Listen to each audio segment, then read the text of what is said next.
There was a lot of speculation over what would be lost with Paul King departing the Paddington director's chair for Wonka. On the surface, not much. He took Sally Hawkins with him, but Emily Mortimer handles the unenviable task of stepping into her shoes with gusto, although between Mrs. Brown having the most understated role she's had in all three films, and Sally Hawkins only featuring in 2 or 3 scenes in Wonka, I can't help but think that both actresses got done a little dirty in this deal. And the rest of the cast is back, except for Peter Capaldi and that omnipresent street band.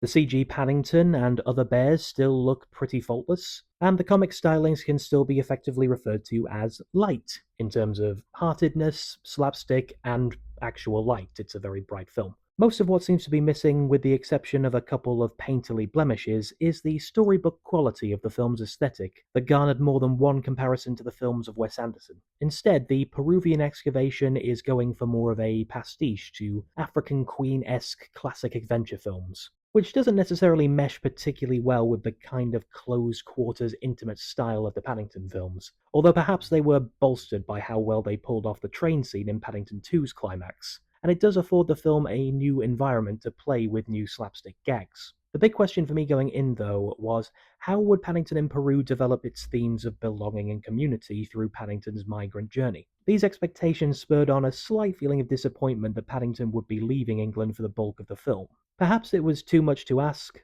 but after doing such a good job fixing the prison system in Paddington 2, I was rather keeping my fingers crossed that this film would be dedicated to bringing an end to wealth inequality.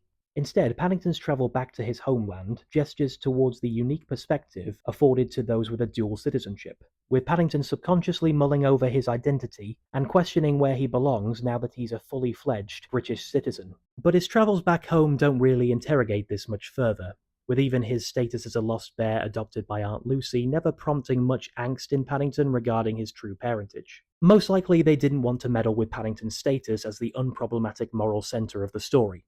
He's the one whose perspective steers everyone right, not the one with internal struggles of his own. But with the villains being the only characters this time with a need of confronting themselves, and Paddington himself having little to do with that particular arc, this might have been the perfect time to expand his role in his own story, for his ennui provoked by feelings of loneliness and displacement to be more than just a third act low point brought about by extenuating circumstances, and to be more of an actual fixation for his character. At this point, Paddington's become more than lovable enough for the filmmakers to trust that we'll follow him no matter how low he feels.